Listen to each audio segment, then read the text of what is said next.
Hey everyone and welcome. Today I'm talking about my Contax T2, which I have owned and used for over 5 years now. My name is Laura, I'm a freelance DP and photographer based in LA. The Contax T2 is a well-known point and shoot, for better or for worse. It was made popular by multiple celebrities, and after that, the price tag skyrocketed. It's widely considered one of the most expensive point-and-shoot cameras. In this video, I'll be going over some of the things that I really love about this camera, but also some of its major flaws that I've noticed over 5 years of use. By the end of this video, I'm going to tell you if I think that this camera actually lives up to its hype or if it's overrated. A little backstory, and the reason I got this camera in the first place was because I stopped shooting film. I was shooting on my Canon AE1 as my main film camera, and that camera is a little clunky and it takes a minute to dial in the settings before you get a shot. So I just started using it less and less. But I love shooting film, and I wanted to find a camera that had a similar spirit to a disposable.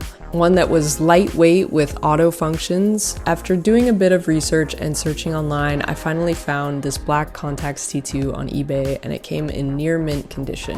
When it finally arrived from Japan, I opened the box and was immediately in love. One of the first things that you notice about the Contax T2 is its build quality. The body is titanium and it feels like a little tank. I also loved the smooth focus ring and the clicky aperture.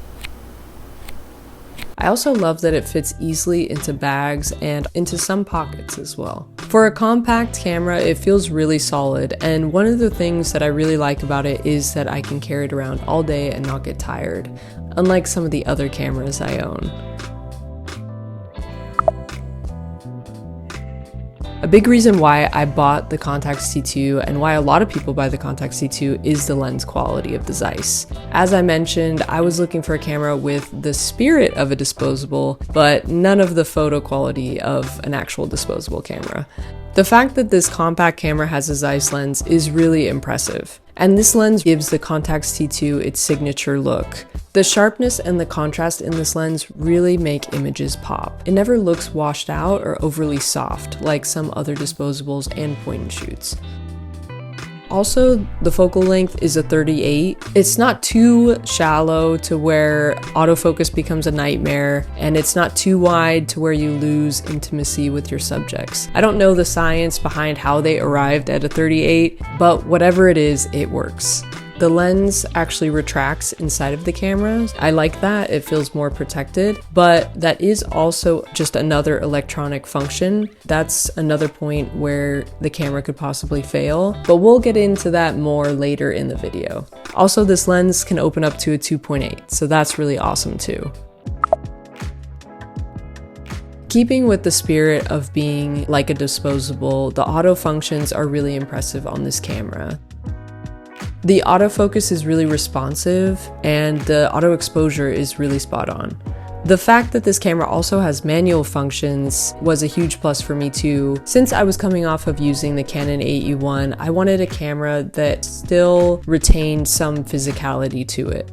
If you are using the manual focus, it is kind of in an awkward place. You would expect it to be on the lens, but it's this top knob right here. But the viewfinder system for telling you whether something is closer or farther for focus is really clear and easy to understand. Another thing that I love about this camera is that it has flash. Flash gives a totally different feel to your photographs. To me, images with flash just feel electric. I try to be very intentional when purchasing cameras. I don't like to accumulate too many cameras just for the sake of having cameras. So now whenever I need flash photography, I always turn to this camera. Of course, for the obvious reason, flash comes in handy in low light conditions, and it also has a pre-flash option so you can avoid red eye, but I've never had an issue with it. One thing you should know is that if your film doesn't have a DX code, the Contax T2 automatically exposes it at ISO 100. There's no way to manually set this, but you can use the exposure compensation dial at the top. I've also read you can scratch off the DX codes yourself, but I've never done that.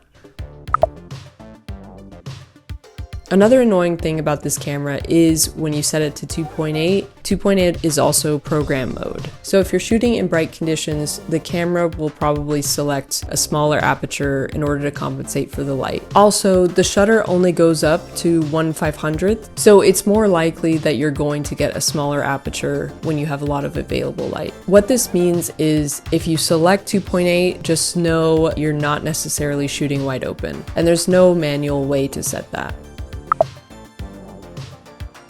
The camera also has a warning light LT in the viewfinder, which signals that it's going to use a shutter lower than 1/30th. If you're shooting handheld with this camera, which you probably are because I've never seen someone use a tripod with this camera, your photos will probably come out shaky and maybe even unusable. When I shot Cinestill 800T on my T2 in Taiwan, say that 10 times fast, I noticed red streaks on the film, which could be the film itself, but it also could be this film window in the back. I haven't had many other problems with light leaks in this pattern, but it's worth considering, especially because red light leaks usually come from the back of the film and blue and white usually come from the front. If you want to be extra cautious, you could always tape over the film window in the back. Occasionally I'll notice circular light leaks on the photos, which I've read is common with cameras with retractable lenses. During the first 3 years or so of using this camera, I never had this problem. And even then, it's still super rare. I only really see it on like a couple shots every few rolls. It doesn't really bother me that much, and I kind of like the unique look it gives, but it's something to be aware of if it's your first test roll shooting with it. The autofocus can be tricky if you're not used to point and shoots. You have to half press the shutter, focus up on your subject in the center, and then with the shutter still half pressed, you reframe the camera. Although it can take some getting used to, the autofocus is usually pretty consistent and spot on, especially in good lighting conditions. I've only had a handful of photos turn out blurry. Something to be aware of is if you're potentially shooting through glass, that can trip up the camera, but that's where the option for manual focus comes in handy as well. The Contax T2 is a fully electronic camera, so that means it's kind of a ticking time bomb as far as when it might break. New Contax T2s are not in production, so it might be hard to find repair shops willing to work on them. And if you do find one, it's likely to be pretty expensive. When you buy one of these cameras, it is important to get one that's been thoroughly tested through a reputable seller.